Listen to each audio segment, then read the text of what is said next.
Well, hello. This is Reese, and I have another deck profile for you guys today. Right. Now, this is a Zombie World deck, but I have decided to run a very small but effective trade-in tech using the level 8 dangers as draw fodder, along with the first guy I'm showing. 3 copies of Doom King Balderrock. He's level 8, and he's basically the perfect trade-in target for the deck because I don't lose advantage from pitching him. Next, triple Mizuki. I could cut down to 2 quite easily, to be honest. He is a brick in hand, but due to the next guy, triple Unizombie, I'm able to pitch the Mizukis I potentially have in hand and further the game state. So 3 is okay. 2 I'd say is optimal, but I wouldn't go less than 2. I have seen some decks running only 1 copy, and I personally don't agree with that. Right, next triple Bigfoot. It's removal, it's level 8 for trading, and also I can always use its draw effect in a pinch, and it has come in clutch quite a few times. Okay, next, hand trap. Number 1, I've got triple Ash Blossom. Kind of necessary, and I can always chain Doom King's banish effect as she's a zombie in hand. Right, now for 2 offs, I've got 2 Solitaire. I would run 3, I don't have 3, but I think 2 is fine, to be honest with you. Right. Next, another hand trap. Keeping a fair gender ratio, I've got 2 Ghost Ogre, the only male of the hand trap group. Ghost Ogre is really good this format. Obviously, you can hit LP and Argapane to stop the extra deck summon or main deck summon, and on top of that, it's just like shuts down certain field spells. It can help get rid of problem cards like, as I said, the Guard Dragons, some interactions with, say, Toon World. You know, I know Toon are terrible, but still, it's funny. And especially because one of my friends plays Toons. Right, 2 copies of Bigfoot, not Bigfoot, sorry, Thunderbird. Not as good as Bigfoot, but the set can come in clutch because it can force negates. If I'm against, say, Orcust, Sky Striker even. Otherwise, they lose their Widow Anchor or their Eagle Booster, respectively. Double Banshee. She's the reason I don't run Terraforming, because she's just better in almost every way. So there's 2 Banshee. For 1-offs, 1 Gozuki. I really love Gozuki. I just can't justify running more than him. His deck send is excellent, and his special summon comes in more than you'd think. But I don't know, it's just opening with him's fine, but you'd almost always rather opening into Unizombie, because you can always then pitch the Unizombie and say a Mizuki in hand to potentially get a deck send like Gozuki, you know. Glow Up Bloom, fantastic card for zombies, like being able to special summon Balderrock from deck. It's absolutely beautiful. 3 copies of Super Poly. I would argue zombies are the best deck when it comes to Super Poly, because almost anything's a target. This is kind of a replacement for Impermanence because I don't own it, but it also comes in clutch because of the prevalence of Mystic Mine, and that's 3 copies of Twin Twisters.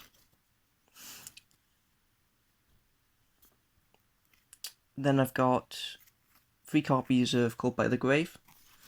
I think the reason zombies aren't a super competitive deck is solely because of how weak the deck is to hand traps.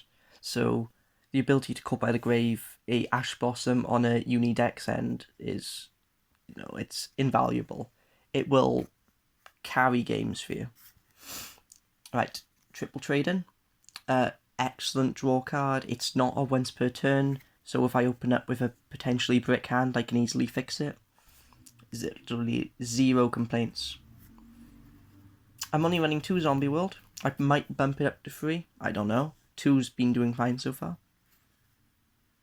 And then last card is a Foolish Burial. Now for extra deck, I am running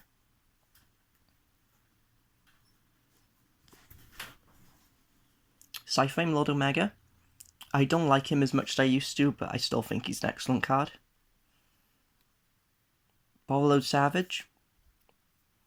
And FA Dawn Dragster is my synchro lineup, as well as Red Eye Zombie Necro.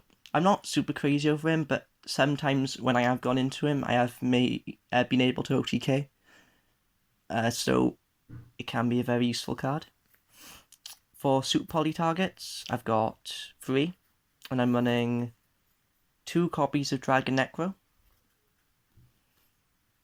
and 1 copy of Starving Venom Fusion Dragon. I'm only running 1 XZ today, and that is Hope Harbinger, Titanic Galaxy, and that's solely to out problem cards in Sky Striker, Orcust, and quite a few rogue decks that are prevalent at the local scene. Now with Link Summoning, I have Saryuja Goldred. Don't even need to explain myself there, such a good card. 2 copies of Avenge Red Savior. Now, what people don't seem to realise is his deck send during damage calc is a cost. So, that alone makes him probably one of the best Link monsters ever made for zombies. And he has given the deck a monumental boost. He can hit over anything 3200 or less. If it's 32, it's a crash, because you send a Doom King from deck, further your own game state as well as destroy. And also, he's a card that, in practice, you'll never run out of, because his one effect is you can target Avenge Red in your grave, add it to your hand. So if you've gone into him twice and one of them's in grave, you can always just recur the one and create an instance where you don't technically ever lose access to Savior. 2 copies of Vampire Sucker. I used to run 3, but I think 2's fine. Mech Knight Crusadia Avramax is a really good card because I go into Sucker and Savior without fail. And it's a Link 4 that you can use 2 monsters to summon, so. And then Borrowload. Side deck isn't too crazy. I'm definitely working on it as we progress, and it's 3 copies of Pancreas Drops, 1 copy of Fowling, functions as a glow-up bloom search target, a battle trap, technically, and it can always steal monsters if you decide to pay 3k and become a 3/6 beat stick. 1 Nibiru, I'm going to bump that up to 3, of course. Dark Ruler No More, I'm probably going to bump that into 3 as well, and then alter the rest of the side deck ratio. And then Nightmare Cerberus and Nightmare Phoenix. So yeah, quite a simple deck profile. The tech I do really enjoy. It offers a lot of versatility. So yeah, I hope you enjoyed. I recorded it in portrait because I'm an absolute maniac and I hate this world. So yeah, hope you enjoyed. Peace.